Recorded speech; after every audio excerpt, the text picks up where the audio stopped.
Mike, the intern, today with Bryan Bailey, who served in the United States Army. What years did you serve? 2002 to 2016. Straight out of high school, I'm Straight assuming? out of high school, yep.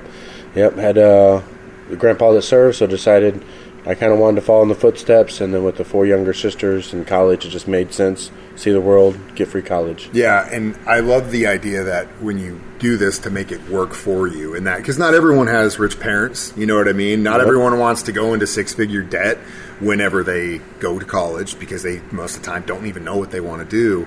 Using those first years out of school to be like, okay, now this is who I am. This is what I want to do. Is that kind of what you were thinking? Well, that, and then, of course, I still remember walking into shop class my senior year that morning when September 11th happened, too. So that really is what kind of put the nail in the coffin. Yeah. I just We're about felt the same urge. age then. Yeah.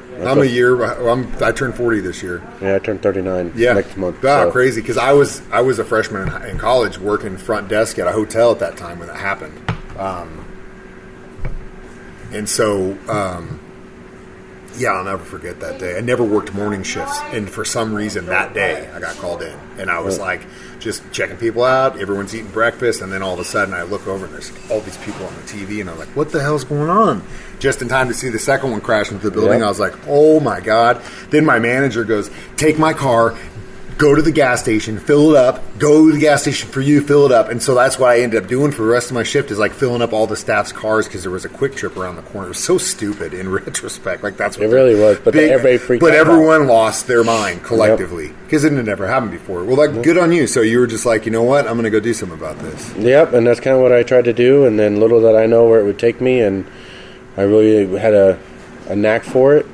Don't get me wrong, the first 6 months I was like, this may not have been the greatest choice, but I started getting a real knack for it, enjoying what I was doing, and then it just kind of became an addiction for the most part. I mean, I had a lot of pride and sense of purpose. So what'd you do when you were in the Army? I was a forward observer, so I was trained to call in airstrikes and artillery strikes. Oh wow. So I got really good at it. You got those cool binocular laser pointer all things, kinds right? of craziness, Dude.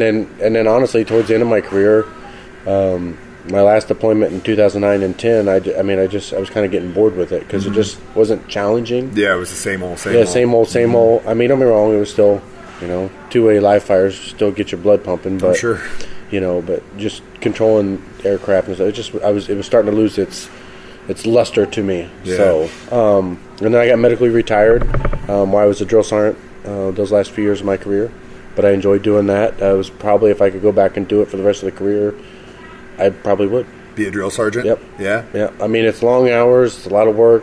And I say that mainly because I had a good group of guys that I worked with. Not saying I'd get that every time, but I just enjoyed being able to, the challenge of training these young kids and basically making men out of them, being able to do what their parents couldn't because I had no tie to them. Yeah. So. And you want them to succeed. Yeah. And then, and then getting the few of them that somehow managed to find you online after you're completely hidden as best you can, they somehow find you and then thank you a couple years later how well they've succeeded and that's everything awesome. else. So that's great. That's better than any paycheck. Yep. Man, it really is. Do they make you watch Full Metal Jacket? Like, okay, you're going to be a drill sergeant, all right, here's Full Metal Jacket, go watch this. A lot of us joked about it, and the training, because basically, and that's what we always told all the young soldiers, like, look, man, I had to go through basic training twice to be here. Yeah. And it's always the top, which I don't know how much truth there really is to it, but, they say the top 10 to 20% of the military gets selected. And then you go off and you basically do basic training all over again, just as a higher rank.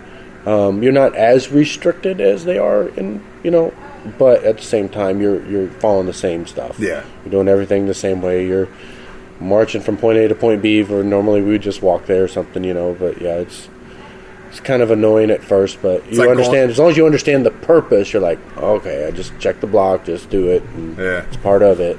It's like taking History 101 as a senior in college with a bunch of freshmen. Yeah. You got to do it. It's your elective, man. You got to do it. Yeah. That's really cool. That's really, really cool. Where would you obviously you spent some time in the Middle East. Where were you stationed in the U.S.? I started my first 6.5 years in Alaska. Then I got orders after I got back from Iraq to go to Italy. So I spent 3 years in Italy. Nice. And then that's when I came down on orders for drill. So and then I went to Fort Benning for the last 5 years of my career. Yeah, and that's where you did drill sergeant. Yep. What'd you think about Italy? Oh, I loved it. Yeah. I loved it. Just getting to see Europe.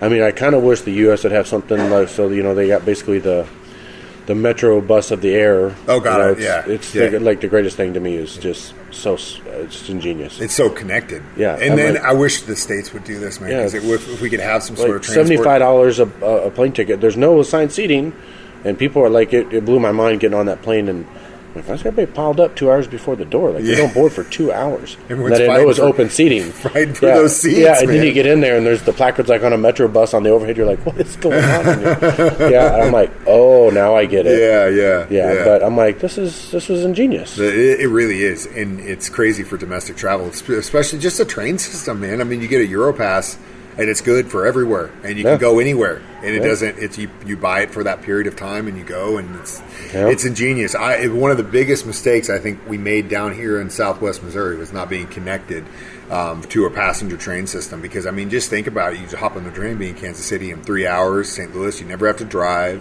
You go to a game, whatever. It just breaks my heart. You make day trips out of it all day long. Yeah. Where are you from, anyway? I'm originally from here. Okay. I grew up. I was born and raised in Kansas City. Lived there until 14. Moved down here to just outside Springfield, out there in Seymour, for my high school years. You went to Seymour? I went to Fordland. You went to Fordland? Okay. Yeah. So I went to Fordland, graduated out of Fordland, and then took off to work for Uncle Sam and see the world, and then we moved back here after I was retired in 16. That's awesome. Well, Bryan and I actually met. I went to go get my oil changed at Take 5, and the staff was so good, and he was running things like a tight ship. We started talking, and come to find out he's a veteran. I was like, I got to take you out to lunch, dude. Least I can do for this badass oil change, man. Yeah. And serving the country, of course. So go see him on North Glenstone. Bryan, thank you so much for your service, and thank you so much for coming to lunch with me today. Appreciate man. it. Thank you.